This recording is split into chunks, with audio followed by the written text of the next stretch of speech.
Kita tidak dapat pungkiri seorang di antara dua bersahabat, berkerabat dengan baik, atau dia dalam keadaan di dalam suasana rumah tangga, tentu ada keinginan.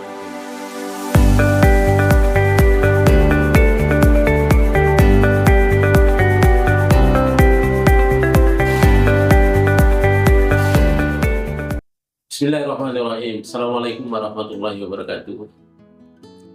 Para pemirsa sekalian dimanapun berada, tentu sangat kami apresiasi kehadiran saudara-saudara semua menyempatkan waktu menonton atau mengamati salah satu channel YouTube kita, Mister Koronis.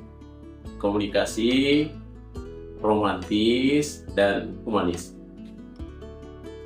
Baik para pemirsa sekalian dimanapun berada, tentu saja saudara-saudaraku baik yang ada di dalam negara Republik Indonesia yang tercinta, atau kemungkinan juga ada yang melakukan lawatan ke luar negeri tentunya, atau dia dalam keadaan studi, dalam keadaan melaksanakan aktivitas-aktivitas yang tentunya sifatnya konstruktif.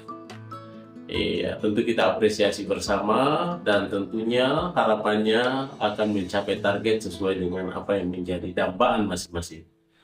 Baik para pemirsa sekalian, kita kembali lagi jumpa di dalam salah satu channel YouTube kita yang tentunya selalu berbicara tentang fenomena-fenomena komunikasi. Baik para pemirsa sekalian, pada saat ini kita akan berbicara tentang komunikasi intim. Bagaimana komunikasi intim itu, atau komunikasi keintiman. Baik para pemirsa sekalian, apa sih sesungguhnya yang dimaksud dengan intim atau keintiman? Itu adalah tentu suatu kedekatan yang dirasakan oleh dua pihak, dua orang, baik dia sebagai komunikator dan komunikan. Tentu ada sesuatu yang dirasakan sifatnya lebih mendalam, sehingga biasanya kedekatan itu biasanya disebut dengan sebuah keintiman. Dia intim begitu ya. Iya, tentu saja kita tidak dapat pungkiri seorang di antara dua bersahabat, berkerabat dengan baik, atau dia dalam keadaan di dalam suasana rumah tangga, tentu ada keintiman-keintiman itu. Baik para pemirsa sekalian, jadi yang akan kita bahas tentu adalah terkait dengan keintiman. Di sini saudaraku semua, salah satu tokoh yaitu Gary Chapman, dia katakan bahwa keintiman itu dibagi menjadi 5. Jadi keintiman itu dibagi menjadi 5. Yang pertama, ada yang disebut dengan keintiman intelektual. Apa itu keintiman intelektual? Tentunya adanya kedekatan untuk saling bagaimana membagi, tentu terkait dengan hal-hal yang sifatnya intelektual. Artinya apa yang dirasakan secara kognitif itu yang akan dibagi, kemudian dia berjanji bersama, sharing bersama, tentu hal-hal yang berkaitan dengan itu. Apa yang dipikirkan oleh masing-masing sendiri, kemudian dia sharing bersama karena adanya kedekatan yang dia lakoni. Itu yang disebut dengan keintiman intelektual. Kemudian yang kedua, ada keintiman sosial. Apa itu keintiman sosial? Ya, tentu saja kita dapat tafsirkan atau ambil satu tamsil pada sepasang suami istri umpama. Ya, tentu dalam hari-harinya dia berasal dari individualistik, keluarga yang berbeda, tapi dia tetap membangun sebuah keintiman dalam satu rumah tangga ya. Iya, sehingga dengan demikian bukan lagi keintiman yang sifatnya individu, masing-masing bawaannya dari keluarga yang berbeda, kampung yang berbeda, bahkan suku yang berbeda, tetapi dia sudah masuk kepada keintiman sosial. Mereka harus hidup bersama dan tentunya berbagi bersama dan harus beradaptasi secara bersama. Itu yang kedua. Kemudian yang ketiga para pemirsa sekalian, ada disebut dengan keintiman emosional. Apa itu keintiman emosional? Yang tentunya ini sudah merupakan satu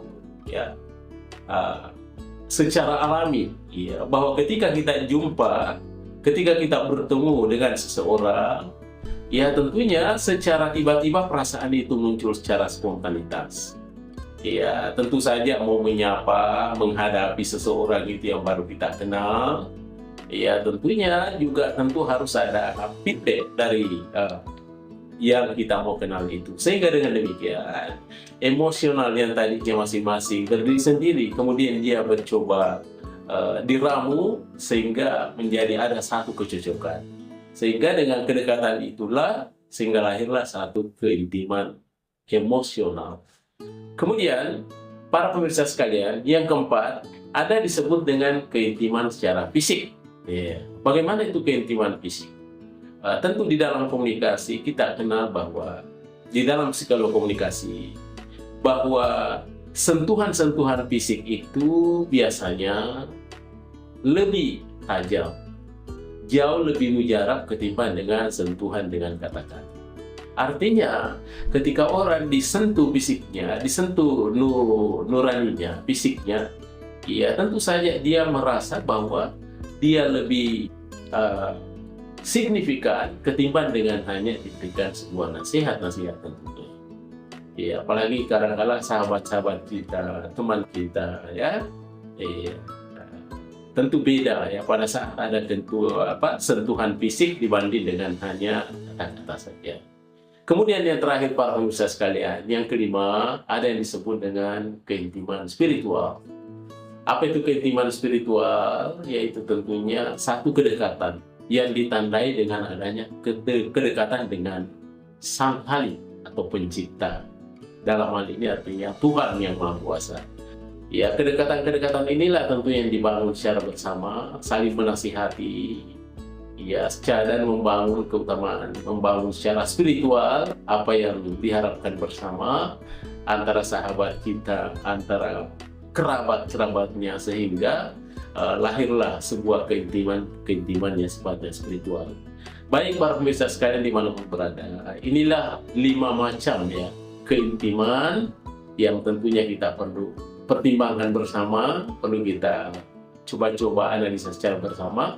Yang pertama ada disebut dengan keintiman intelektual, yang kedua ada keintiman sosial, yang ketiga ada keintiman emosional, yang keempat ada keintiman fisik, dan yang terakhir adalah keintiman spiritual. Baik para pemirsa sekalian dimanapun berada, terima kasih atas segala perhatiannya. Mudah-mudahan ini menjadi satu nilai edukasi buat kita semua, dan mudah-mudahan ada manfaatnya terhadap saudara-saudaraku yang menyaksikan channel YouTube kita ini. Terima kasih atas atensinya. Semoga kita ketemu lagi di hari-hari kemudian, tentu dalam channel yang sama, tetapi konten yang berbeda. Demikian, terima kasih.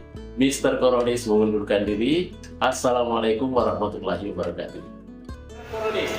Jangan lupa like, komen,